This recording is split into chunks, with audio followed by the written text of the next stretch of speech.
Estamos ya conectados también con el magistrado del Tribunal Constitucional, el doctor Carlos Ramos. ¿Cómo le va, magistrado Ramos? ¿Qué tal, Jaime? ¿Cómo le va? Muy buenas noches. Después de largo tiempo. Muy buenas noches, Jaime. Gracias por atendernos. Sí, en efecto. Mire, yo tengo todo el temario casi sobre el tema de la controversia entre la SUNAT y las empresas, la decisión que ustedes han tenido hoy. Usted ha sido uno de ellos que ha votado a favor de que estas empresas paguen sus impuestos. Sin embargo, comprenderá usted que hay una noticia en desarrollo en este momento. Acabo de conversar con el presidente de la comisión encargada de delinear los mecanismos de elección de los magistrados del Tribunal Constitucional, y hay congresistas como Gino Costa, que integra la comisión, que señalan que hay cierta premura, que el reglamento se está aprobando al caballazo, como se usa o se utiliza en términos legislativos. ¿Cómo lo ve usted desde el Tribunal Constitucional? ¿Siente que hay premura en el Congreso por elegir magistrados nuevos? Mire, en principio hay que reconocer ciertamente que se trata de una atribución del Congreso. Debemos de admitir, por otro lado, un hecho objetivo, que nuestro mandato está vencido desde junio del año pasado. ¿No es cierto? Se trata ciertamente de una atribución. Claro, lo que sí podría preocupar es una precipitación que pueda llevar a de pronto un fiasco del proceso, ¿no? Esto ya ha ocurrido antes. No olvidemos de que el año 2013, dio lugar a una movilización popular inclusive. La repartí. Entonces lo que yo diría básicamente es de que en estos casos haya sensatez, haya un criterio de prudencia, ¿no es cierto? Y que es decir, creo que está bien que haya un debate público. No olvidemos de que en la sentencia que nosotros emitimos con motivo de la disolución del Congreso, ¿no? Esta sentencia en una cuestión competencial, nosotros establecimos ciertos estándares para la elección de los magistrados del Tribunal Constitucional. Si bien hicimos un pronunciamiento respecto de que si debía ser por concurso público o por invitación, sí establecimos de que había necesidad de una deliberación, ¿no? que permitir el escrutinio público y un amplio debate, ¿no? Ahora, perdón, magistrado, por ejemplo, lo que anota el congresista Costa, que integra, repito, la comisión, es que este reglamento, le decía hace un momento, ¿no?, se ha aprobado al carpetazo, es la palabra correcta. No ha habido una discusión necesariamente prolija, entendiendo la importancia de esta elección, y además se ha rechazado hacerle consultas a instituciones como Servir, como la Junta Nacional de Justicia o la Defensoría del Pueblo. ¿Cree usted que se debió incorporar estas opiniones también de estas instituciones, especializadas? Creo que habría sido deseable, aun cuando creo que no es tarde tampoco para que eso se haga, ¿no? Creo que hay tiempo como para que se hagan ciertos ajustes. Yo creo que el Pleno del Congreso no puede hacer, y la misma comisión. Yo espero que sea un proceso transparente, dialógico, deliberativo, ¿no? Y que termine exitosamente por el bien del país, ¿no? Última pregunta sobre este tema. ¿No cree que hay una cierta premura para elegir magistrados, como se está señalando, a medida de un grueso grupo de congresistas que quiere aprobar leyes populistas y que en última instancia el TC sea quien dirima en favor de estos congresistas? ¿Tendrían algún interés? Bueno, en realidad yo no podría sobre ese hecho, ¿no? Es decir, habría una perspectiva subjetiva de mi parte, y es más, ¿no? Yo creo que debo mantenerme al margen de ese proceso de selección, ¿no es cierto? Que estimemos de que en todo caso sea la opinión pública, sea el escrutinio ciudadano, quien esté alerta, al tanto de ese proceso. Vamos al tema de lo aprobado hoy en el Tribunal Constitucional. Hay quizá dos miradas que he podido recoger durante el día de lo que ha resuelto hoy el tribunal. Para las arcas fiscales, esta declaración de constitucionalidad es una buena medida, hoy más que nunca. Pero hay quienes sostienen que a largo plazo esta norma podría afectar la imagen del Perú para los inversionistas. Y hay quienes van más allá. y aseguran que el tema resuelto hoy por ustedes ya venía politizado. ¿Cuáles han sido sus criterios para darle la razón al Estado peruano?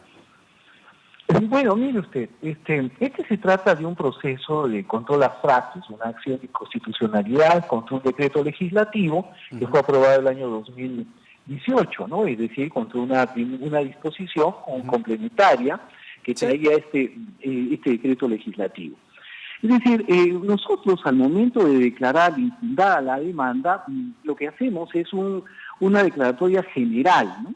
Ahora, esto no quita la posibilidad de que determinadas empresas, o podríamos llamarlos contribuyentes, porque a veces se parte de la idea que son únicamente grandes empresas, en realidad se trata de contribuyentes, puedan iniciar procesos de tutela directos, por ejemplo, procesos de amparo.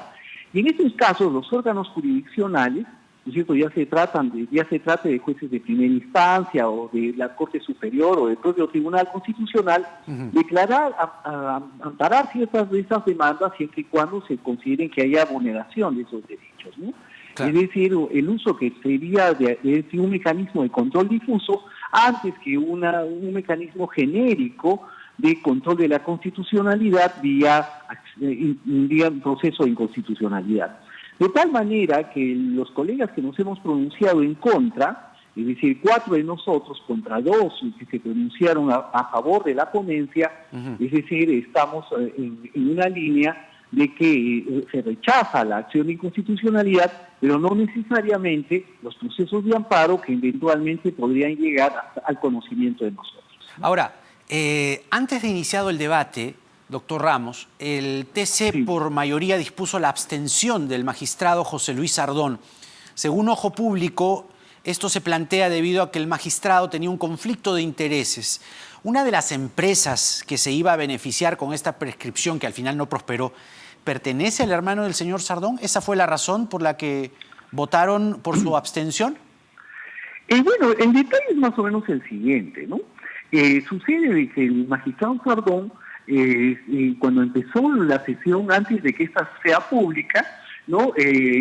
Ante un pedido del procurador del Estado y una solicitud por parte de un congresista, me parece el señor Lenin Bastante, del Frente Amplio, es decir, que señalaban de que tenía un parentesco con el CEO de Scotiabank Chile, ¿no? Porque era su hermano, no propietario, sino CEO de Scotiabank Chile, debía de abstenerse porque sería una de las empresas beneficiarias que se beneficiaría con una eventual declaratoria de fundada, claro, si la deuda prescribía, ¿no? Entonces el magistrado Sardón decidió retirarse, ¿no? No hizo él no se acogió a una abstención y rechazó la abstención. Entonces, de tal manera que dejó en manos del Pleno la decisión. Ajá. El Pleno, por mayoría, en realidad hubo un empate, ¿no? 3 magistrados, sí, la propia presidenta, Eloy Espinosa Saldaña, y el doctor Miranda Canales aceptaron inhibición, mientras que Blume Fortini, Ferrero Costa y yo rechazamos la inhibición, ¿no? ¿Por qué? Porque se trataba de un proceso de control abstracto, ¿no?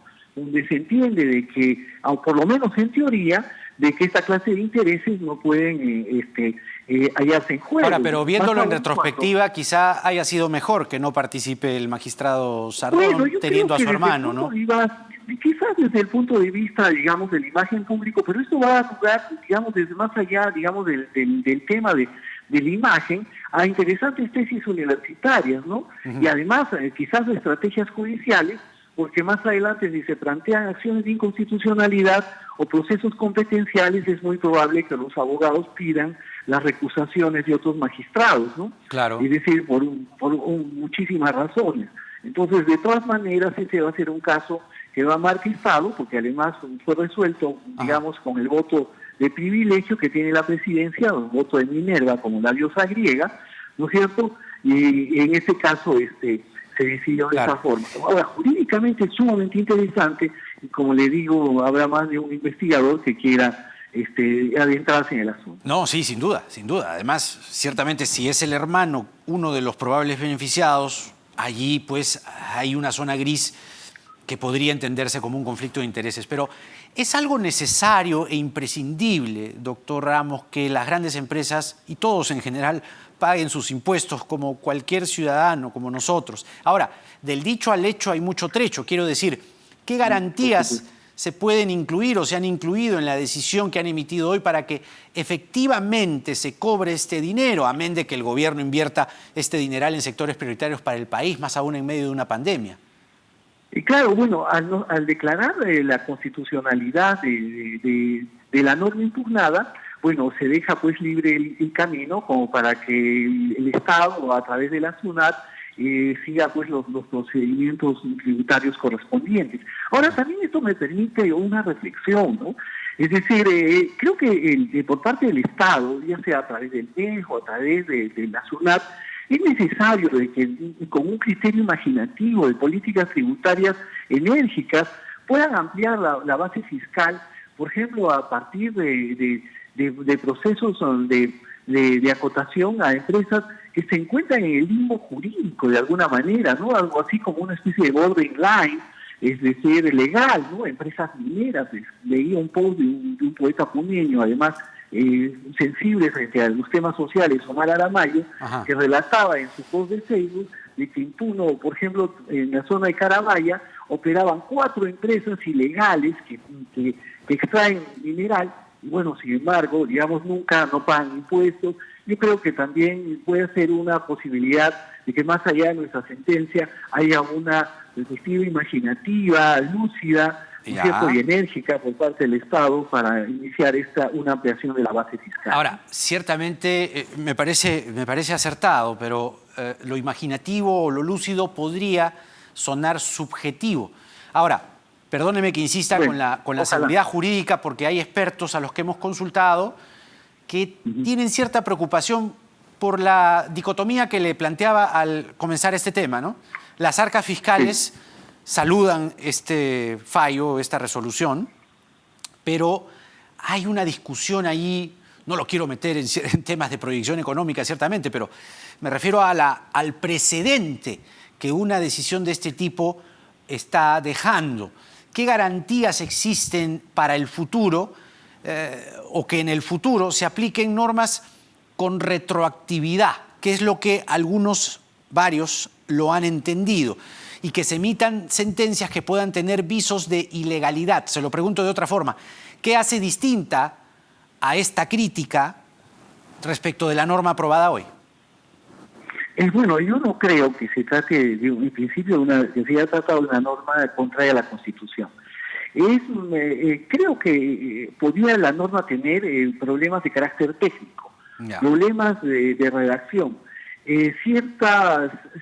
probablemente cierta oscuridad, ¿no es cierto?, pero que no eran enteramente, digamos, una norma que llegase al punto de lesionar la Constitución. Creo, en realidad, por otro lado, que creo que es la ocasión como para hacer una reforma tributaria integral, ¿no? Creo, además, de que el otorgamiento de facultades legislativas para la regulación de temas tributarios debe de hacerse de manera muy excepcional, ¿no? Es cierto que las potestades legislativas del Estado han crecido abrumadoramente y por lo general las ejerce el Poder Ejecutivo, ¿no? Es decir, que tiene órganos técnicos como el MEF, como el Ministerio de Justicia, para legislar. Pero creo que es ocasión, ¿no? Creo que en esa línea está el Tribunal Constitucional, por ejemplo, para insistir mucho en la necesidad de deliberación pública en el Congreso, para que sea el Congreso que también, digamos, o al menos en mi sentencia, en mi voto, yo voy a insistir en la parte exhortativa, en el voto escrito, para que sea el Congreso de la República que legisle sobre este tema. Y bueno, si es que hay una serie de alguna contradicción, alguna confusión, cierta oscuridad, pues entonces que vea el camino de hacer una reforma conveniente, ¿no?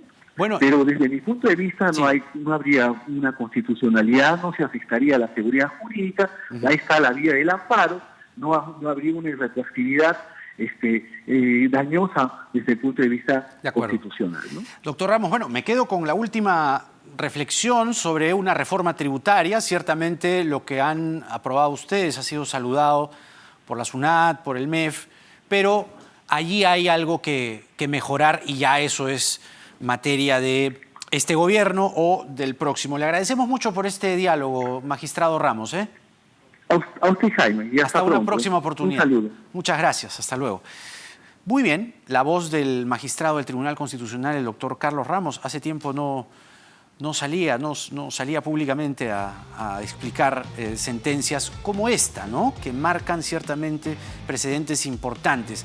Quien puso el grito en el cielo cuando se desataba esta discusión entre SUNAT y las empresas que deben impuestos fue la procuradora Silvana Carreón. Con ella regresamos luego de esta pausa, conversamos también otro enfoque respecto a lo del TC, a lo ocurrido en el TC con el magistrado Eloy Espinosa Saldaña. Se nos quedó también el tema de la demanda competencial para ir un poco más, porque nada está dicho.